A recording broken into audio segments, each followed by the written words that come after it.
They printed it in gold. Not my name, not my title, not Mrs. Callahan, wife of the celebrated VP. Just one phrase, embossed in mocking italics, gleaming on white linen like a slap to the face. Pathetic gold digger nobody.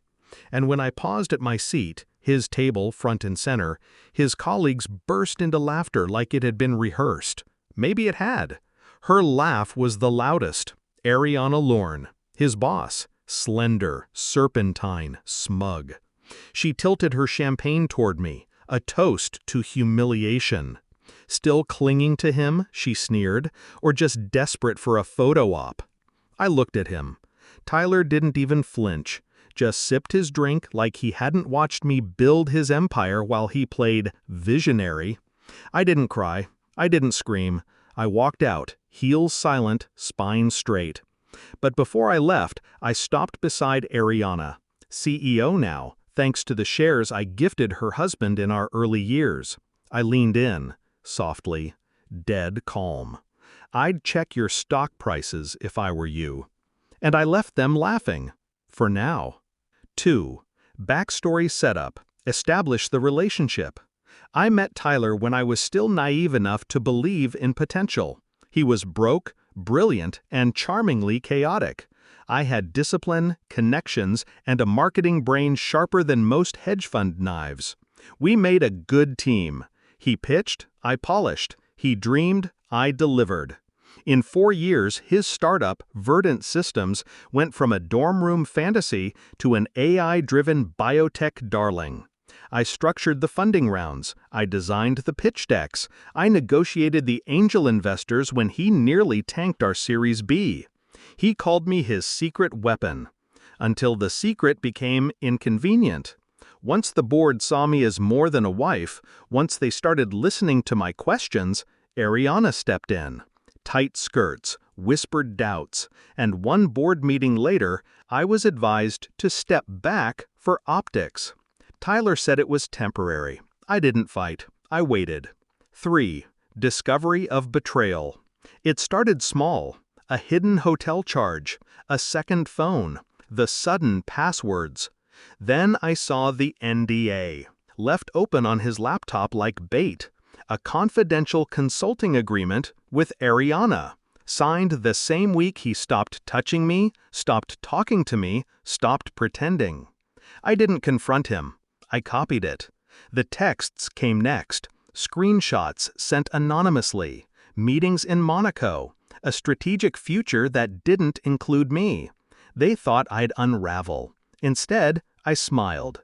Because now I had certainty. And certainty is power. 4. Shift in mindset. Strategic planning begins. They thought I was just a wife. But the company papers still had my fingerprints.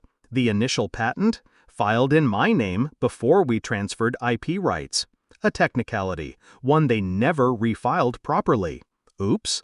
The original investor contracts, still traceable to my LLC, a quiet little entity in Wyoming with full voting rights on one condition: material reputational damage to key personnel.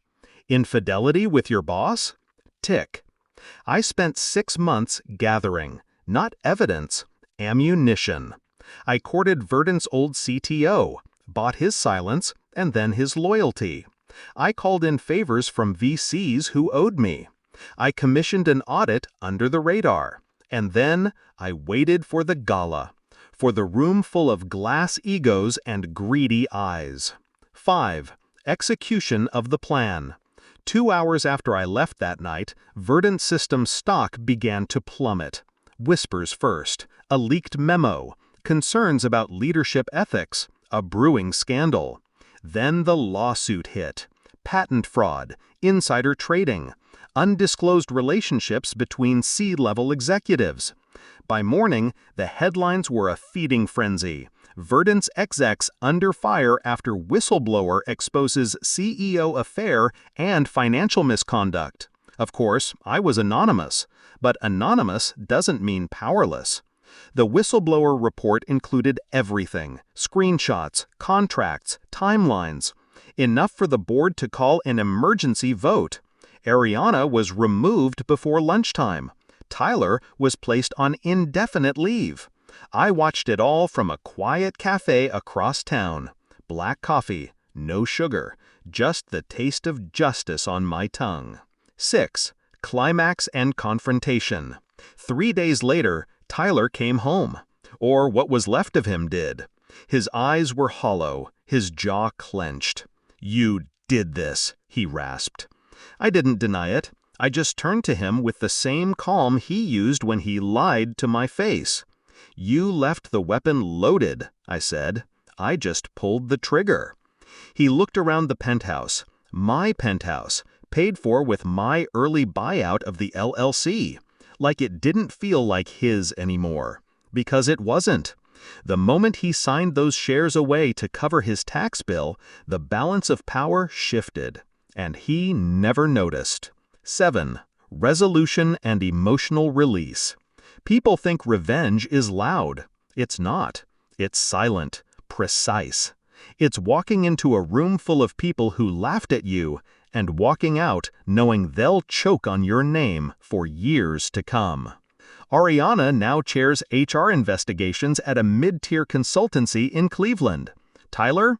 He's consulting for a